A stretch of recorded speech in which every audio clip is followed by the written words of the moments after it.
আর কিছুক্ষণ এই স্টেডিয়ামে ভারতের শিলংয়ের জওহরলাল নেহরু স্টেডিয়ামে শুরু হবে বাংলাদেশ এবং ভারতের ম্যাচ এশিয়ান কাপ বাছাই।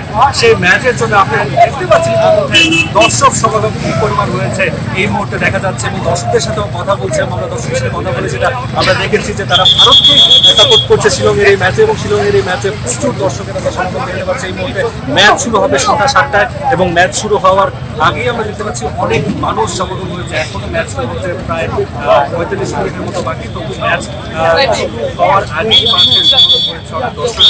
বেশিরভাগ দর্শক যেটা মনে হচ্ছে সুনীল ছেত্রী যেহেতু ফিরেছে অবশ্যই চিন্তাধারা হামজাদের কথা বিশেষ করে অনেকেই বলছে, অনেকেই তার ফলো করেছে এবং দেখেছে হামজা চৌধুরীর সাথে ম্যাচ দেখতে অনেক মানুষ এখানে এসেছে। আমরা দেখেছি কলকাতা থেকেও মানুষ এসেছে, ভারতের শিলংয়ের অনেক মানুষই আজকে এই ফুটবল প্রেমীরা এই মাঠে উপস্থিত হয়েছে ভারত এবং বাংলাদেশের ম্যাচ দেখতে, এবং ভারত অবশ্যই ম্যাচ জিতবে বলে তারা ভাবছে এবং তারা সেই প্রত্যাশাই করছে। যেহেতু ভারত বাংলাদেশের চেয়ে কয়েক ধাপ এগিয়ে রয়েছে ফিফা র্যাঙ্কিং, এবং এর আগেও ভারতের পারফরমেন্স বাংলাদেশের সাথে বেশ ভালো ছিল। এবং আমরা জানি 2003-এর পর বাংলাদেশ এখন পর্যন্ত ভারতের সাথে কোনো ম্যাচ জিততে পারে। সবাই প্রত্যাশা করছে ভারত বাংলাদেশের সাথে ম্যাচ জিতবে, এবং এখানকার নিরাপত্তা ব্যবস্থা খুব কঠোর। এবং আমরা দেখেছি গত কয়েকদিন যাবত নিরাপত্তা ব্যবস্থা নিয়ে আইনশৃঙ্খলা বাহিনী খুব তৎপর রয়েছে, এবং এখানকার যে সরকার রয়েছে তারাও তৎপরতা দেখিয়েছে আইনশৃঙ্খলা বাহিনী। এবং আজকে বাংলাদেশের ম্যাচ নিয়ে এখানকার মানুষ বা এখানকার ফুটবল প্রেমীদের যে উচ্ছ্বাস সেটা আমরা ইতিমধ্যে দেখতে পাচ্ছি।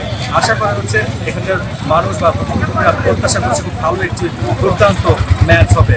তো এই ছিল আমার কাছে বাংলাদেশ ভারত ম্যাচের সবশেষ খবর। এখন শিলং ভারত।